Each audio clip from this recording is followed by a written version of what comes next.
gotta get over. All right. Good talking to you, Paul.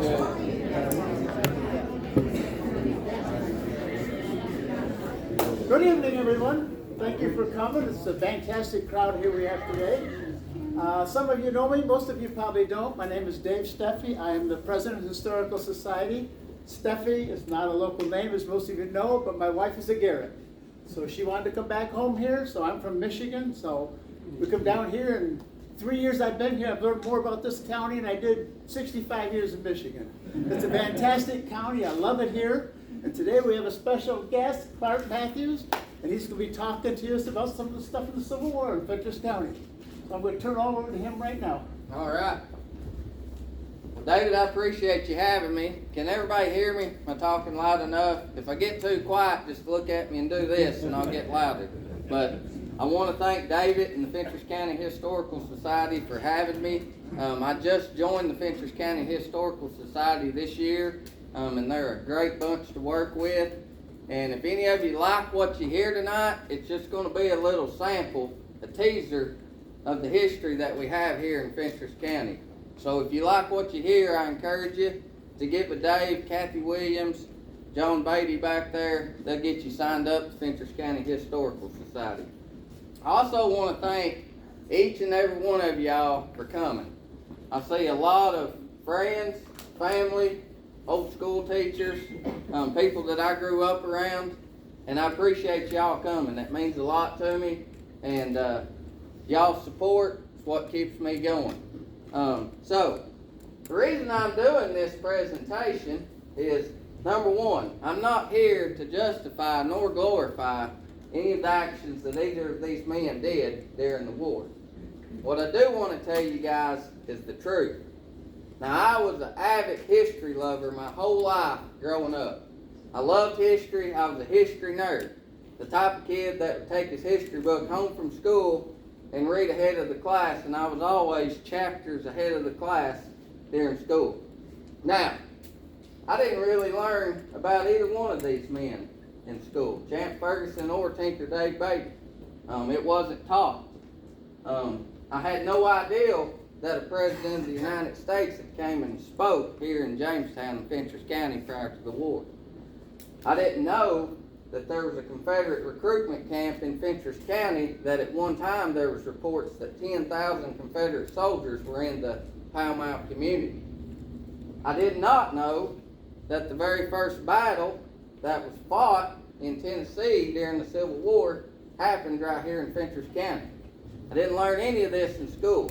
So, I've done my research, I've read a lot of old newspapers, magazines, books, and I put it all together, and what I want to present to you guys is a presentation on the War for Southern Independence, the American Civil War in Fentress County, Tennessee. A lot of people ask me, why do you call it the War for Southern Independence? Well, it depends on what side you was during the war. A lot of people in the South felt like they were a free sovereign state, and if they'd joined the Union under their own free will, and it was definitely their right to leave the Union if they chose to do so. People up north felt that it was important to hold the Union together, so they felt like it was a civil war. But I'm not going to get biased, I'm not going to get into politics tonight, but I do want to tell you all the truth. So we'll start out, and we're going to talk about when Tennessee voted to leave the Union, how Fentress County voted, both times for secession. These numbers are kind of interesting, and when I first looked at them, they kind of had me puzzled. We'll also look at some of the counties that surrounded Fentress County and how they voted. We'll look at how the state as a whole voted. So, first time Tennessee voted for secession, it was on February the 9th, 1861. Secession failed in Tennessee. 69,000 people voted against secession, 57,000 voted for secession. In Fentress County, the first time they voted, Fentress County voted for secession. It was a close race. There was 325 against secession and 334 that was for secession. It was that close the first time. Overton County. We all hear about Overton County being a pro-Confederate community. Some people say that's why Jamestown and Livingston never got along. But the first time secession was voted on, Overton County was 863 against, 563 for. Now as we go east into Scott County, 385 against, only 29 for. Morgan County, 488 against, only 13 for. So we know as we go further east to Fentress County, they were definitely pro-Union and wanted to remain in the Union. So, South Carolina succeeded. Fort Sumter happens April the 12th, 1861. And shortly after, U.S. President Abraham Lincoln calls on 75,000 troops to invade and occupy the Southeast. Tennessee Governor Isham Harris calls for another vote on secession with hopes that his state would secede from the Union and join the other 10 states in the Confederate States of America. Many people in East Tennessee remained pro-Union. West Tennessee was a stronghold for secession. West Tennessee was strongly for secession. Middle Tennessee was divided. Have y'all ever heard of a man by the name of Andrew Johnson? Yes. He became president after Lincoln was assassinated. Andrew Johnson was a strong pro-Union man from East Tennessee. Andrew Johnson and William Parson Brownlow set out on a speaking tour in a last-minute effort to sway the voters to remain in the Union. They felt like coming to Middle Tennessee was an important area for them to visit because they knew the lines were divided in Middle Tennessee. So, on May the 29th of 1861, they leave Knoxville on horseback and they make a swing through the Upper Cumberland Plateau. They address crowds at the villages of Jacksboro over in Campbell County, Huntsville over in Scott County, Jamestown right here in Fentress County, and Montgomery, which was then the county seat of Morgan County. They ended their speaking tour in Kingston, Tennessee on June the 7th, with both men exhausted. But evidently, they were well received. Tennessee holds another vote on secession, June the 8th, 1861. This time it passes statewide. 108,000 people vote for secession in the state of Tennessee. 47,000 are against secession. Fentress County, this time, there's only 128 citizens that voted for secession. 651 vote against it. Overton County, 1,471 for and 364 against. So now we see that Overton County is joined with West Tennessee and they're strongly for secession.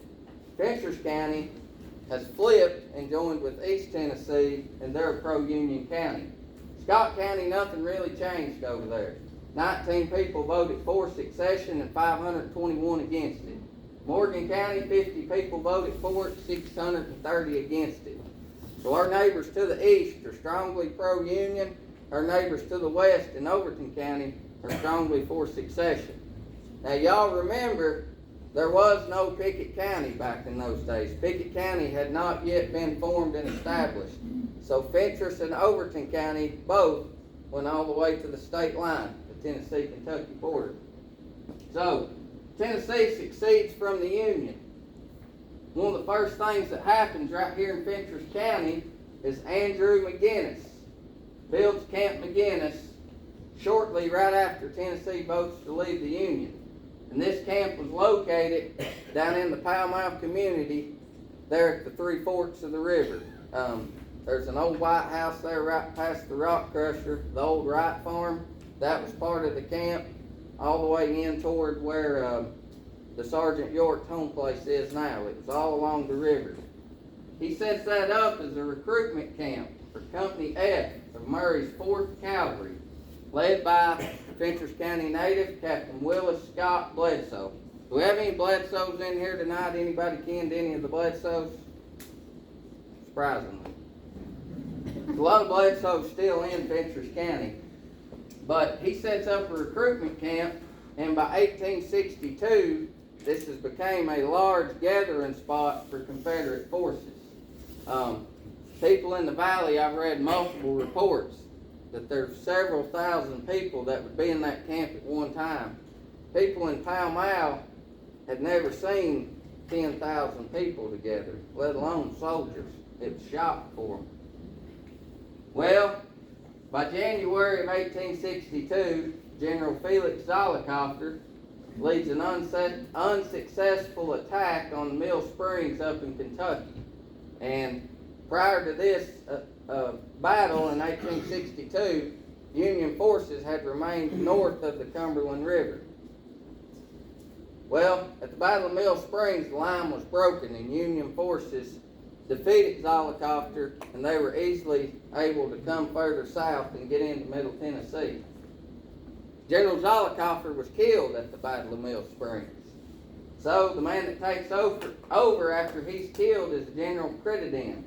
And where he retreats to after the Battle of Mill Springs is at Camp McGinnis in Pall Mall. Shortly after he retreats there, they recover the Confederates abandoned Camp McGinnis, but it was a very strong and active camp at the start of the war. So that's a little bit of history on Camp McGinnis. There is a marker down there. If any of y'all haven't been down there, you can visit it. It'll tell you about it.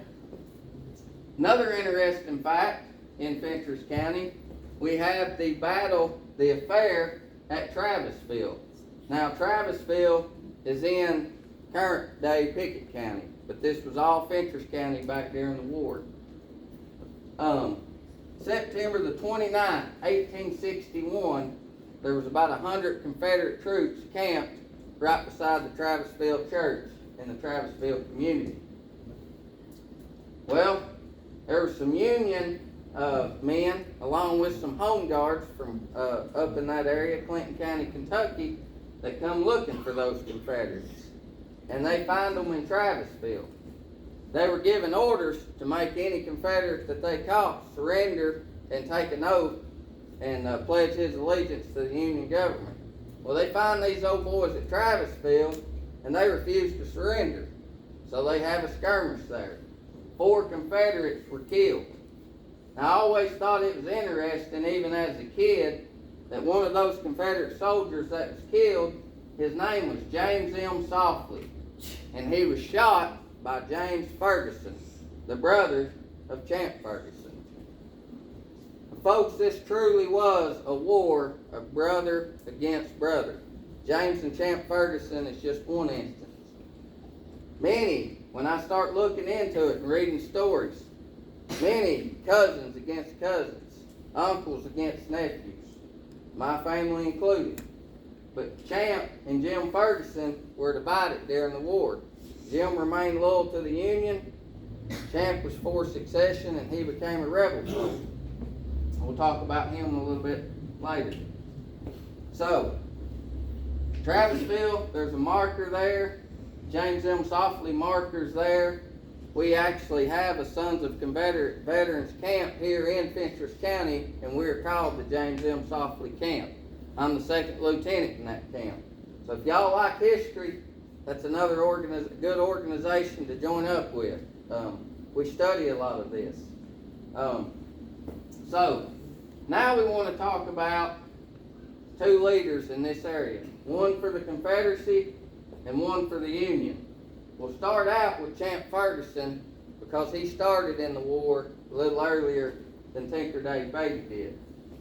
We're going to find that there's a lot of similarities between these 2 men. But Champ Ferguson was born in Clinton County, Kentucky. Now remember, Kentucky never seceded from the Union. They were one of the 13 stars, though, represented on the Confederate flag because they sent members to the Confederate Congress. But Champ was born in Clinton County, Kentucky, Fentress County's neighbor to the north. He was the oldest child, and he was named after his grandfather, whose nickname was Champion. At the age of 22, Champ married his first wife, Ann Eliza Smith. They had a son. The marriage only lasted for 3 years, and his first wife and his little boy died from unknown causes. Many people think it's something, some kind of fever or something going around, but they both died. In 1848, he remarried to his second wife, Miss Martha Owens. Champ and Martha have one daughter, Anne Elizabeth, who he named after his first wife.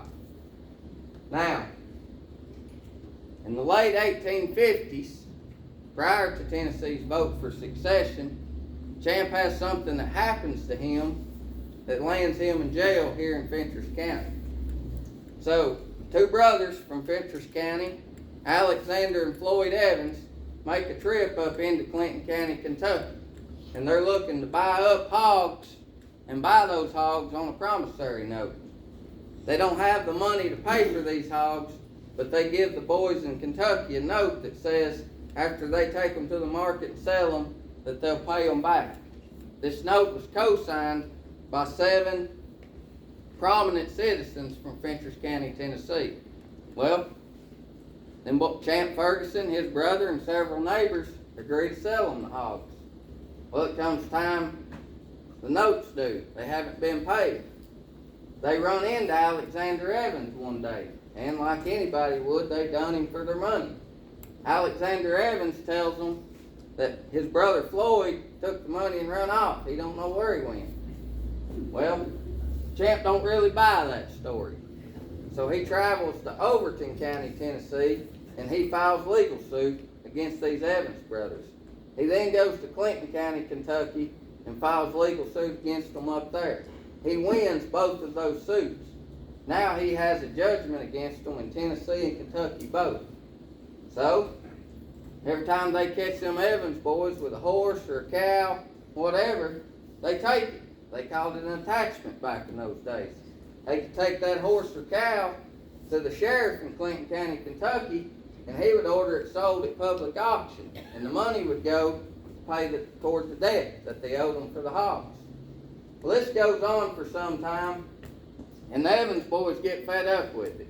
Floyd had returned, and they seek legal help in Fentress County. And they get a judgment against the Fergusons in Fentress County. So, it's all coming to an head, and in July of 1858, there was actually a case dismissed in Clinton County, Kentucky. It was an attachment on a horse that Champ had, and the judge in Clinton County threw it out. So Champ knows it's all coming to a close. And some of his neighbors had actually gotten up with Floyd Evans and had gotten their money. Champ thinks it's all over. He's gotten all he's going to get out of it.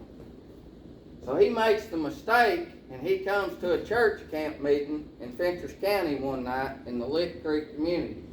Now, back in those days, church camp meetings were big social gatherings.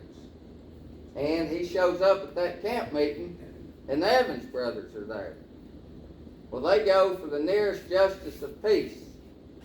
And that justice of peace happens to be James Reed, a Fentress County constable, who is a cousin to the Evans brothers. And they start forming a lynch mob out in the church yard. Well, many people said that they warned Champ, Champ, you need to get out of here. You need to go. There's going to be trouble. He said, I'm not worried about it. Well, the mob keeps getting bigger. So Champ finally decides, hey, I better get out of here. So he comes out, he jumps on his horse, he takes off back to Kentucky. Well, Champ later admits that he would have had no trouble getting away from the mob and making it back to Kentucky. However, the mare he chose to ride that night was in foal, and she stumbled when he went to cross the creek. So he falls off his horse, and the mob catches up to him. Champ also didn't realize that his brother Jim had paid a visit to the Evans brothers' farm the night before and stole another horse from him. The mob catches up to him, and the first person that gets a hold of him is Floyd Evans. They start throwing rocks at each other, then they pull knives on each other. And Champ cuts Floyd Evans up pretty bad. He thinks he's left him for dead. The next man that gets a hold of him is Constable Reed. Champ admits later in his life, before his execution, that Reed was a much bigger and stouter man than Evans. and he doesn't know what came over him, but he just started cutting. And he said, I knew my knife was razor sharp because I just sharpened it that day. So he kills Constable Reed. Well, he goes on, he gets away from the mob, and he goes to an old house right on the state line, and he has a standoff with the mob. He goes upstairs in the house and has a standoff. By then, the sheriff of Fentress County shows up. Somebody's got the sheriff there. The sheriff talks Champ into coming down and tells him that if he'll turn himself in, there'll be no harm done to him. So Champ comes and he turns himself in. Well, he's arrested, he's brought to Jamestown, and he's locked up in jail in Fentress County. Now the jail back in those days wasn't this old jail sitting over here. It sat right over here close to where Potter's store is. He's locked up in jail. He can't even get a bond set. And back in those days, we all know that if you were found guilty for killing a lawman, they'd probably hang you. He stays in jail for 3 months, and then he finally gets a good lawyer, a young 20-year-old man by the name of Willis Scott Bledsoe. Bledsoe is a new lawyer in town, but he's a Fentress County native. And he gets a bond set for Champ. He gets him out. Champ has to sign his farm up in Kentucky to get out on bond, but he gets out of jail. Many people think that a deal was struck right then. This is 1858. Succession's building up all over the southeast. That if his lawyer friend, Scott Bledsoe, told him that if war comes to Tennessee and you side with me, I'll see that you're never convicted for the crime that you've committed. Now, Champ was indicted, but he never was convicted. Well, 1861, we talked about Tennessee's succession vote. We talked about Camp McGinnis. Champ's lawyer friend, Willis Scott Bledsoe, is the man that is raising that recruitment camp at Camp McGinnis. One of his very first recruits is Champ Ferguson. None of Champ's family sided with the Confederacy. His brother Jim sided with the Union. His brother Ben sided with the Union. Champ's mother was pro-Union. But Champ joins up with Willis Scott Bledsoe. Now, after the war got heated up and Champ had killed a few people, he told some soldiers that he might pay a visit to George Kingston's house in Fentress County. He was the register at the time. And he went through the court books and he cut the pages out.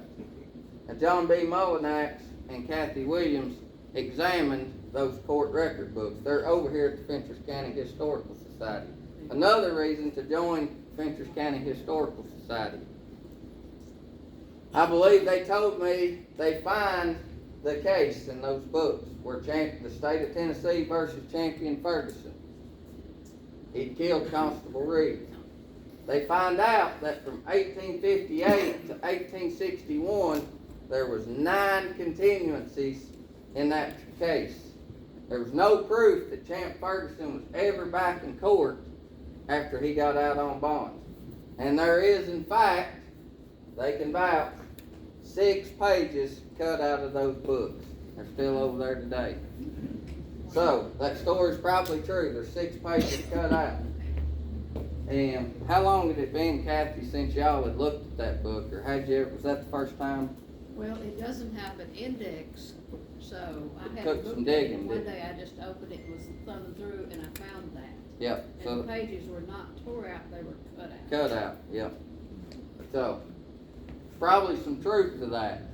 I've also heard, but I can't prove it, was that the sheriff of Fentress County was pro-succession. The judge at the time in Fentress County was pro-succession. And Scott Bledsoe knew as a lawyer that if Champ would join the Confederacy, he could make sure that he never was convicted for the crimes that he done. So, Champ Ferguson's Civil War. The start of the war, Champ had it pretty good. Union men in this area, Clinton County, Kentucky, most of the fighting age men had went north to join the Union Army. If they didn't want to side with the Confederacy, they went north. but Union forces were north of the Cumberland River. There was a few home guards scattered, but really no Union military south of the Cumberland River. Champ Ferguson had it made. He would make raids into his old hometown of Albany, and he pretty well could do what he wanted to. Well, one day while he's on the road to Kentucky, he runs into some guys, and they said, "Champ, you better watch out. William Frogg's out to kill you." Champ says, "I'll take care of it right now." He goes to Frogg's house. Now, I won't go into all the details, but he goes to Frogg's house and he kills Frog while he's asleep in bed. Or not asleep, but sick in bed. Champ accuses him of being at Camp Dick Robinson, which was the Union camp in Kentucky, and then he shoots Frog in the head. There's several stories, and we won't talk just about Champ Ferguson tonight. There's several stories where you'll find Champ killed previous friends, family members, people that he'd known for years throughout the war. That's the type of war it was in this area, though. There was no remaining neutral. Many people tried it. There was no remaining neutral. You had to pick a side. Once you picked that side, you were prescribed 40 to 50 enemies, no matter what side you picked. If you were a Union man, you had to worry about the rebels raiding your farm, running in on your house. If you were a Confederate, you had to worry about the Union men raiding your farm, coming into your house. And Ferguson couldn't sleep at night knowing that his neighbors were against him and that if they got the opportunity to kill him, that they would. He testified that. He told that several times. So, Champ's life after the war, well, let's talk about his war a little bit more. So by 1864, Champ had operated pretty well independently in Middle Tennessee. Now, he was a captain. Many people say that he never was officially given that title, but Joe Wheeler testified at Champ's trial that it was his understanding that Edmund Kirby Smith gave Champ Ferguson the orders to raise a company of men to protect the Tennessee-Kentucky border in April of 1862. So, 1864, Champ had operated independently in this area, but Union forces were starting to swarm Middle Tennessee like bees. So he realizes that he's going to have to join up with the big boys if he's going to survive. His house and farm had already been destroyed in White County. House was burnt. So he gets up with General Joseph fighting Joe Wheeler. He was commander of the Army of Tennessee Cavalry in the Confederacy. He orders Ferguson to duty with John S. Williams and to head to Atlanta to join the fight. So they start going to Atlanta, and they're going by the way of East Tennessee. And about the time they get in the Knoxville area, they find out that John Hunt Morgan is being killed. Now, John Hunt Morgan was a general that Ferguson rode under earlier in the war, and he helped Morgan make raids into Kentucky. They find out Morgan's been killed, and that after he was killed, his body was paraded through town on the back of a horse. So Williams reports that Ferguson and his men lost any little bit of discipline they had left in them. He admitted they didn't have much discipline to start with, but they lost any discipline they had left in them when they found out about Morgan's death. So on their way to Atlanta, Williams gets orders to reroute his men and report to Saltville, Virginia. That's where the federal forces were preparing to overtake the Confederate salt works. So they get to Saltville, Virginia, and this is where Champ gets himself in some trouble. After that battle at Saltville, many of the wounded soldiers were killed on the battlefield for the Union. Up to 2 days after the battle, wounded soldiers were killed. Ferguson got blamed for a lot of this. We do know that he found out there was a group of men there from Kentucky, and that his ex-brother-in-law, Eliza Smith, was there fighting for the Union that day, and that he was injured in that battle. And so Champ starts storming all the hospitals, all the houses, anywhere wounded soldiers had been taken. And he ends up finding Lieutenant Smith at the Emory and Henry Hospital, upstairs in a room, wounded, and Ferguson goes up and shoots him in the head. That was another reason he got in trouble. The Champ ends up getting landed in a Confederate prison, court-martialed, and then Appomattox happens and General Lee surrenders. The Confederacy starts dissolving, falling apart. So Champ's turned loose, but he doesn't come back to White County and start farming. He comes back to Middle Tennessee on the border and he keeps fighting. One of the first places he comes is back to Jamestown. And him and some of his men go into a house, and guess who they stumble upon? Tinker Dave Beatty. They tell Beatty that they want him to show them the way to the Taylor farm. Well, Beatty says, I knew they knew their way to the Taylor farm as well as I did, so I knew they were just trying to kill me. And he takes off, but he comes up with a plan to turn his horse real sharp and to take off quickly. He gets a lead on them. They shoot him 3 times, but he survives. He then goes into the Duval Valley area of Kentucky, and he kills Van Duval. Van Duval is the last person that was reported that Champ Ferguson killed. By May of 1865, he finally agrees to surrender to federal forces.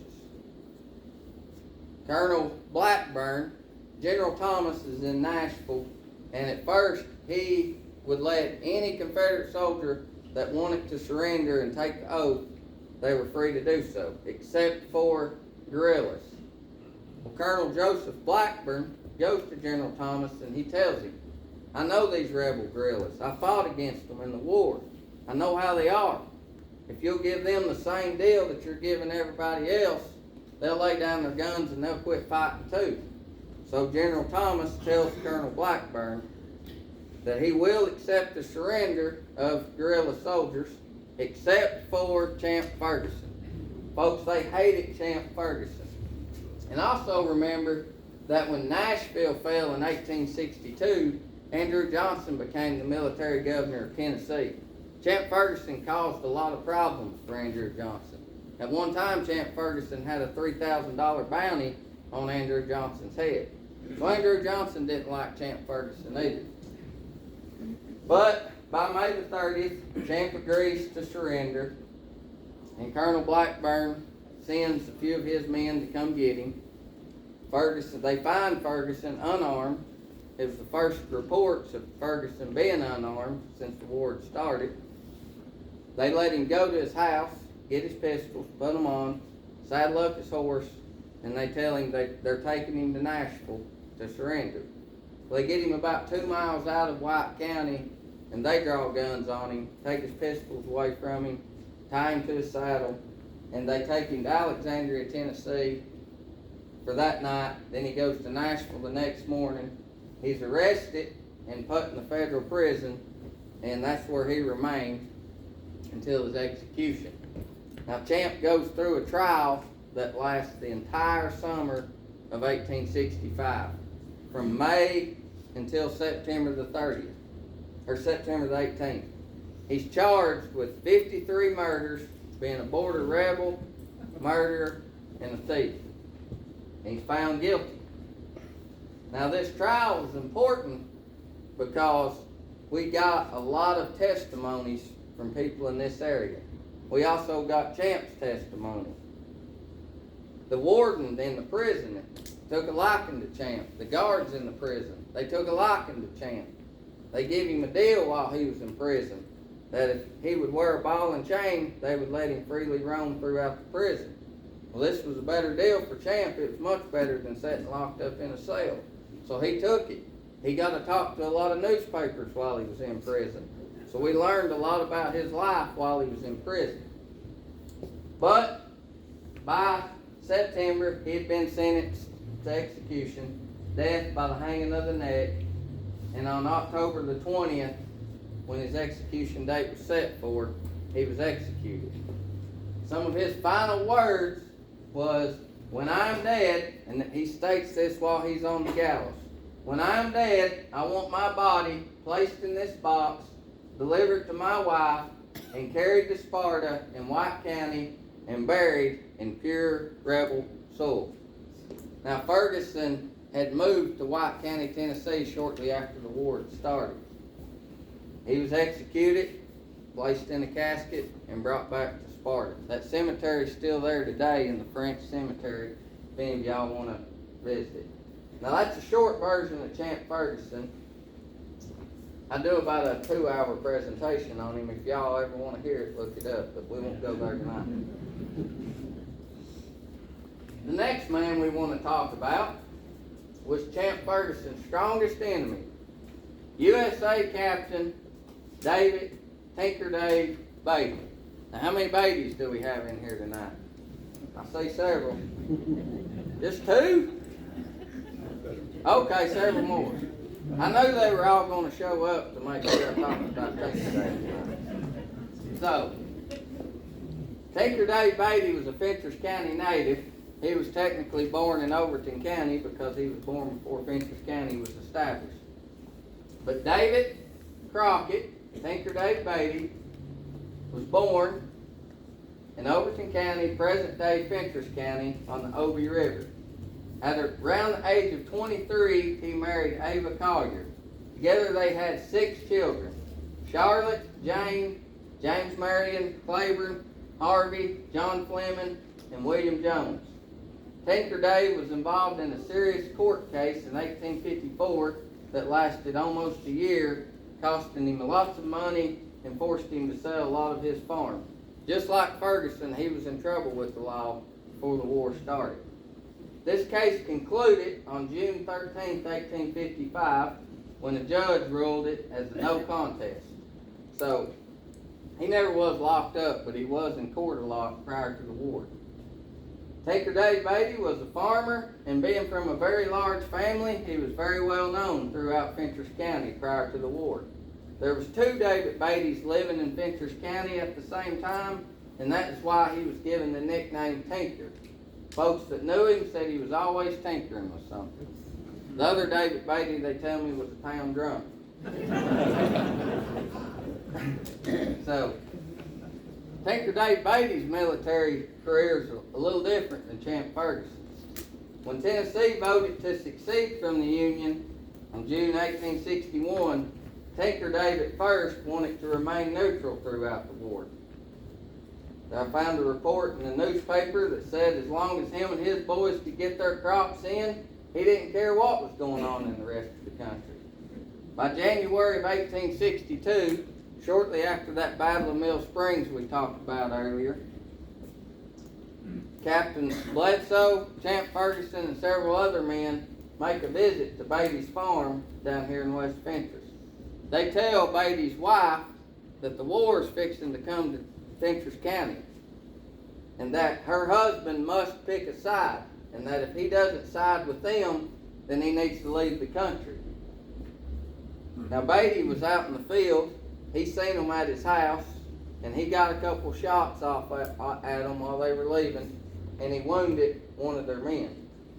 Beatty testified at Ferguson's trial that every few days they would run in on his family, and they'd be looking for him after that. He said they visited his farm several times. So, Tinker Dave Beatty finally makes a decision. And he gets with his boys, and he tells them that before he would leave home or run away, he would fight them to doomsday, and then if they kill me, let them kill me. On February the 1st, 1862, David Beatty, along with his sons, raised a company of about 60 men, mainly from the Buffalo and Poplar Cove areas of Fentress County. Tinker Dave Beatty was the captain, his son James was the first lieutenant, and his son Claiborne was the second lieutenant. This company operated mainly in Overton and Fentress County, and sometimes they had as many as 60 men. Other times they were seen with just as few as 5. They were recognized by the federal government. General Burnside up in Kentucky recognized them, and their primary goal throughout the war was to keep the roads open and the paths clear of rebel guerrillas and to protect the families in the area that were pro-Union. Beatty and his men were not paid for their service during the war, but the federal government did supply them with ammunition and other supplies. Beatty and his men were involved in many skirmishes throughout the local area, and Champ Ferguson states in his trial after the war that Beatty's men had dealt him some hard blows throughout the war, and that he and his men had dealt them some hard blows in return. Tinker Dave knew this area very well, so that gave him an advantage. He knew the area, he knew how to get away. If he was heavily outnumbered, he knew where all the caves was. Him and his men could go hide in those caves. So, Tinker Dave Beatty joins up. He finally decides he's going to have to get involved in the war. Remember, there's no remaining neutral. You had to pick a side. Several of y'all told me tonight it didn't matter. You didn't want to pick a side when I asked you Union or Confederate. But you could not remain neutral. There was no remaining neutral. David Beatty didn't want to fight in the war. Many others in Fentress County didn't want to fight in the war. However, we have to remember, there was no sheriff, there was no civil authority in this area whatsoever. If you were a rebel, you had to worry about Tinker Dave Beatty's men. But you look at it from Tinker Dave Beatty's standpoint, they didn't want to join the Confederacy, so they had to worry about Champ Ferguson and his men and several others. So they formed these guerrilla bands. There were some other gangs that were offset with them. The Wolf River Gang, if y'all read up on the history, you're going to find a lot of brutal stories on the Wolf River Gang. They mainly were in the Pall Mall community. They were loosely connected with Tinker Dave Beatty and his men. Some of my cousins that had joined the Union Army and deserted from the Union Army towards the end of the war came back to Fentress County and joined up with Tinker Dave Beatty and his men. It was a very violent and rough time. But after surviving being shot 3 times by Ferguson's men in the spring of 1865, and Ferguson being arrested and placed in federal prison, Tinker Dave Beatty, he mended up enough from those 3 bullet hole wounds that he goes to Nashville, and he's the first man called to testify against Champ Ferguson. And he tells the court about how Ferguson and several others visited his farm after the Battle of Mill Springs and tried to get him to join up with the Confederates. And that's why him and his boys formed a band of Union men. He then raises his shirt up and he shows the courtroom those bullet hole wounds. Something else happened with Tinker Dave Beatty after the war, and I found several newspaper articles where there was fighting still going on in this area 2 years after the war ended, actually up until 1868. But Beatty, he had a friend in the Union Army, Colonel William B. Stokes. They fought together during the war. Beatty would go over into White County and help Stokes out. And William B. Stokes gets elected to Congress after the war. Confederates weren't even allowed to vote after the war, so William B. Stokes easily gets elected. He was from DeKalb County, Tennessee. And Beatty gets up with Stokes and he says, you know, me and my men were never paid for our service to the United States government during the war.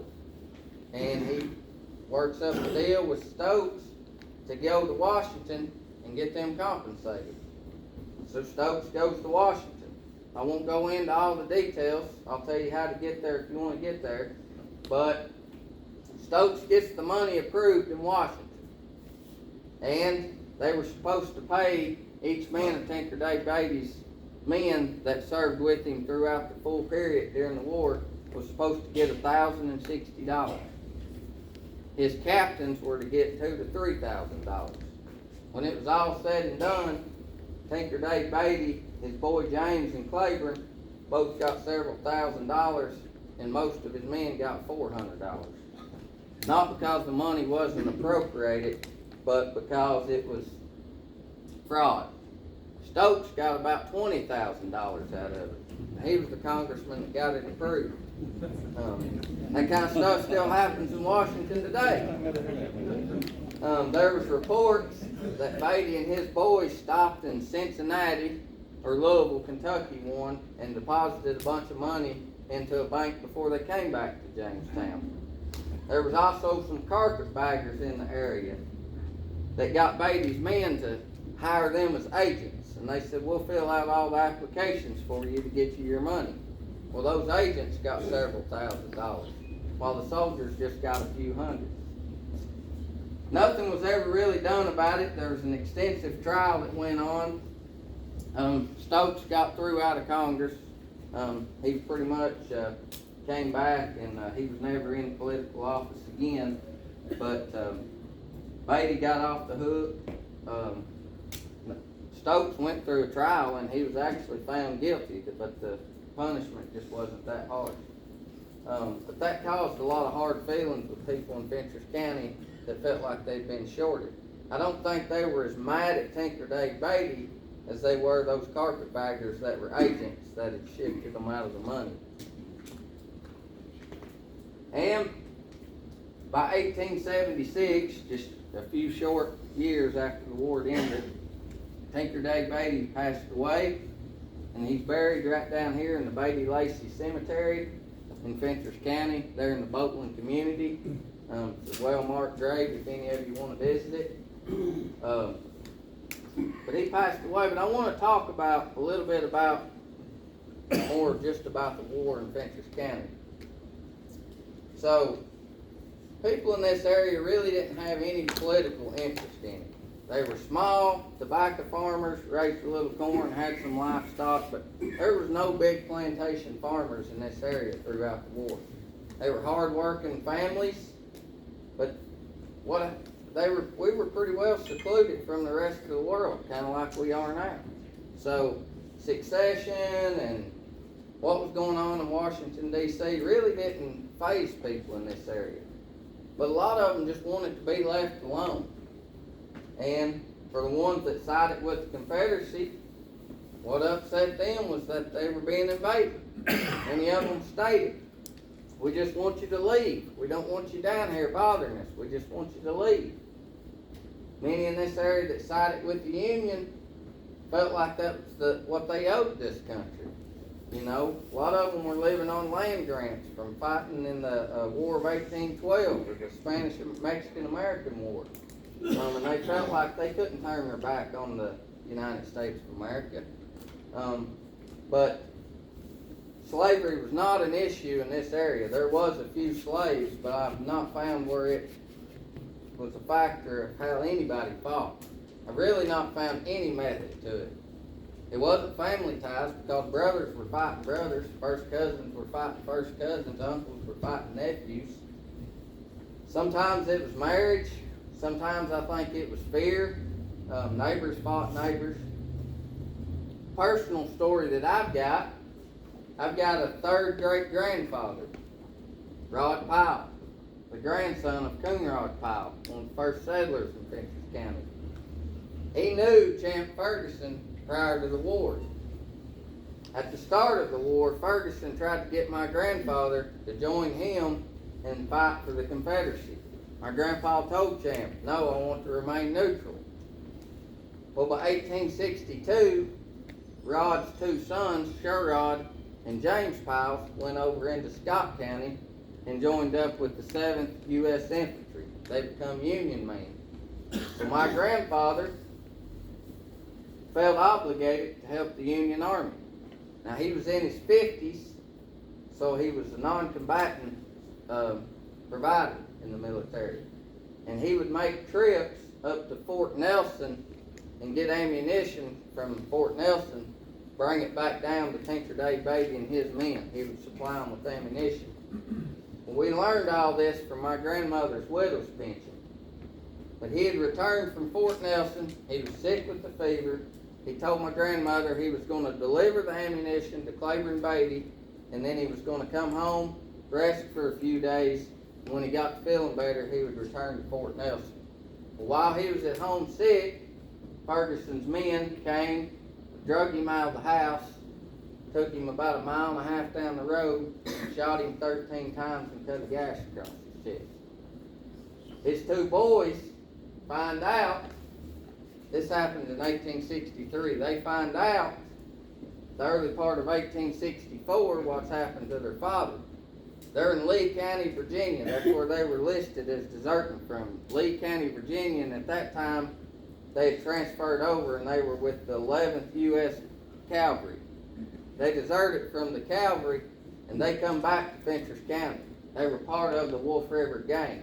But they were joined up and they signed up on Tinker Day Bailey's muster rolls when they came back to Fentress County. They went on a vengeance killing spree when they came back to Fentress County. I had a cousin who was a nephew to my grandfather, Thomas Riley. Thomas Riley was one of Ferguson's men that took part in killing his uncle, my grandfather. Sherrod and James Powell would have been Thomas Riley's first cousin. When they get back to this area, they go and they kill Thomas Riley and his brother-in-law. They then beat Thomas Riley's newlywed wife, and she's the one that ends up having to bury her. They're buried in the, Thomas Riley and his brother-in-law, John Smith, are buried in the Smith-Coker Cemetery in the Pine Mountain community. But that's how brutal it was. I mean, nephews taking part in killing his uncle, and then first cousins coming back and killing them. And I really believe that that's why we didn't learn a lot of this history in school. For years, people quit talking about it. That's the only way they got over it, was they just quit talking about it. It wasn't that these old-timers didn't know stories, and they'd heard their parents talk about stories, but they tried to be private about it, and that's the only way they got over it. I had another 4th great-grandfather, Campbell Huddleston. He was a Confederate soldier. He had came home. Reports was he's standing on his front porch with his wife and some Union soldiers right up in the yard, and they shoot and kill him. He died. So I lost a grandfather on the Confederate side and a grandfather on the Union side. And somehow I'm still here. But it was a really brutal time, and just to show you, so I give y'all cards when you came in.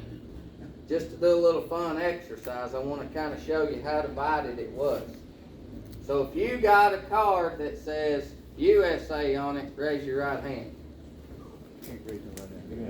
So all of you that are holding Confederate cards, these are your enemies. Friends, family, neighbors, people that you went to church with, grew up around, they're your enemies. Now if you got a card that said CSA, raise your hand. So all you people that thought you were remaining loyal to the federal government and doing what you were supposed to do, these were your enemies. Friends, family, neighbors, cousins, it didn't matter. Many churches were broken up. I seen they've got a book back there for sale through the Fentress County Historical Society, written by Reverend A.B. Wright. He was a circuit riding minister in this area, and he was throughout the Civil War period. He kept a diary while he was a circuit riding minister. A lot of these stories I told you tonight, you'll find in that book. What was it on sale for? $5? It'll go to 20 after tonight, but really good book. So if y'all haven't read it, I encourage you to read it. So my throat's getting dry, so I want to give you guys the opportunity to ask questions. So y'all got any questions?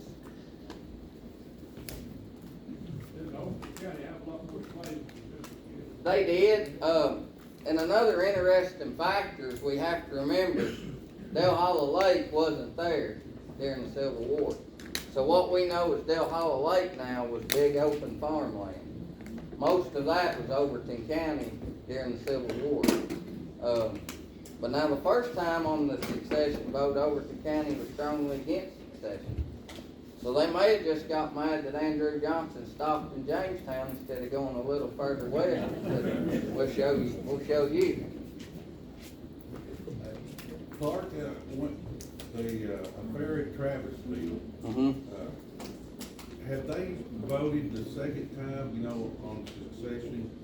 Was that before or after? It was after. So the second vote for succession was June of 1861. Travisville happened in September of that year. Can you found any artifacts? Yes, sir. Was there slave law in Tennessee? Slave what? Law, like South Carolina slave law, which is the model for I'm not for slavery. sure.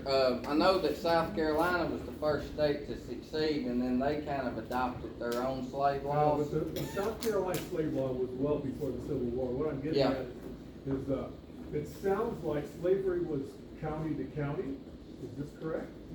Well, there were some in each county, from what I've researched. Each county. But the state itself had no slave law.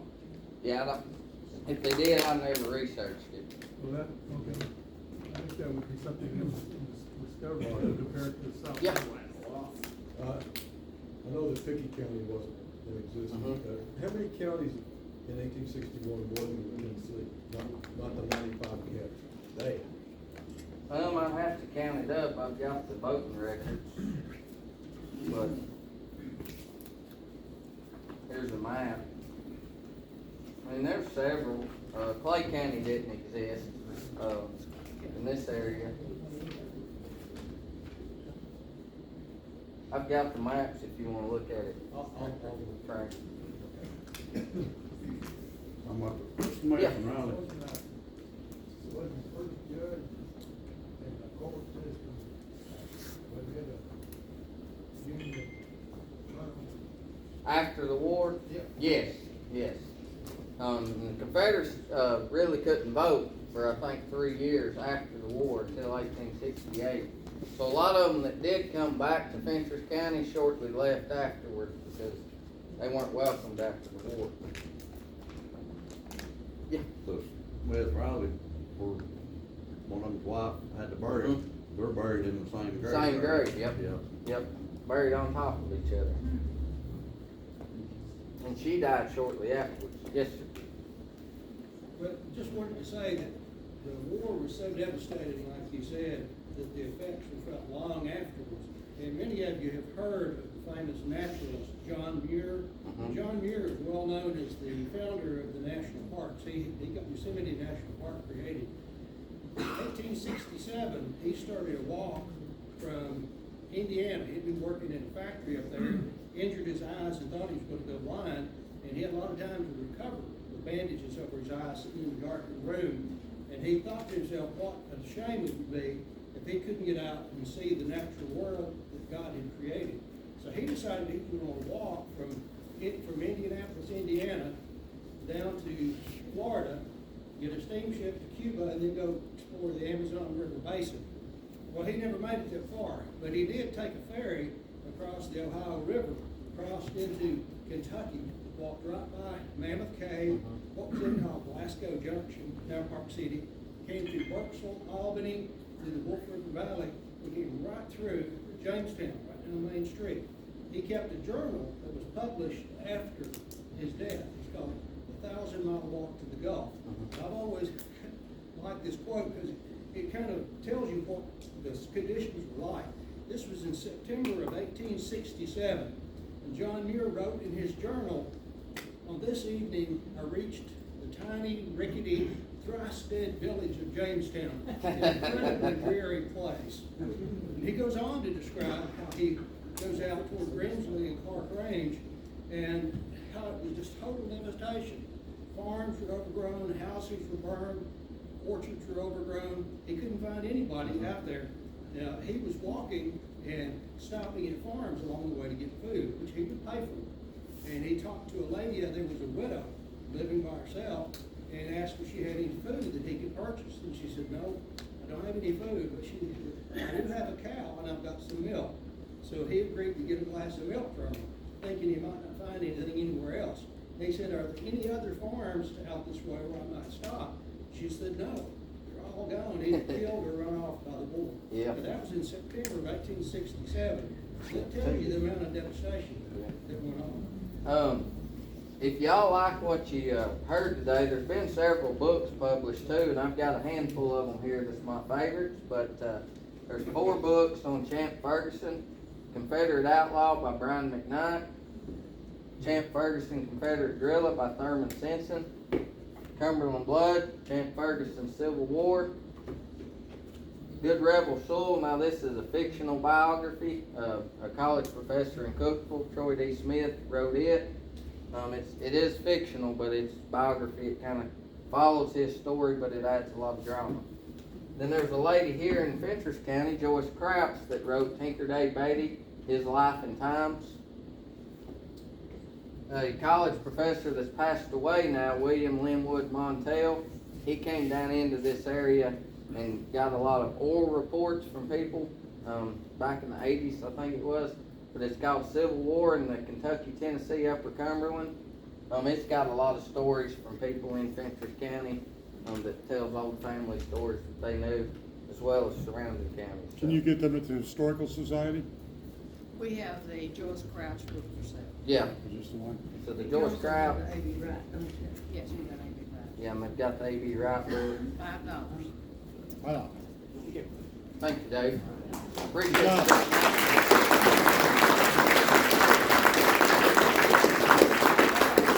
Couple quick things before we leave. I thought some notes I wanted to write down, but at least Wanda Hatfield, our county historian here, is now in the nursing home here.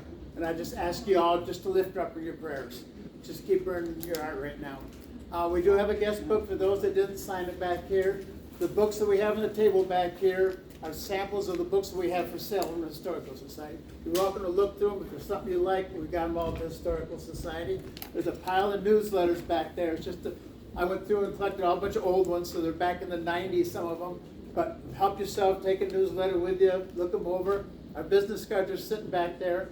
On the back of our business cards is our email address and our website and everything. So if you look for information, there's our Facebook page, everything's on the back of our business card. Saturday, we will be down in Pall Mall. They're having a special down there, York Park's putting it on, trying to find history, more history of Pall Mall. If you have anything, a sample of a souvenir, or some pictures, anything like that of Pall Mall, bring it down there Saturday. They want to be able to scan it and put it into their records. So we're just trying to collect the history from Pall Mall area. And we also have Bruce York program. We sell them down there at the Historical Society. They're $5 for a disc. That's just our cost, what it costs to get the thumb drive. And it's got 469,000 names on it, all from Fentress County area. So we can trace your family way back. And we have a program called First Family, which we will help you find your first family. If you prove your family was here in 1823, we'll print up a certificate for you that you can frame and put on the wall. Otherwise, thank you for coming. It's been a great night. Nice job. We've got another one next month. We're going to start doing this every month, we hope. Outstanding. Very good. I didn't know anything.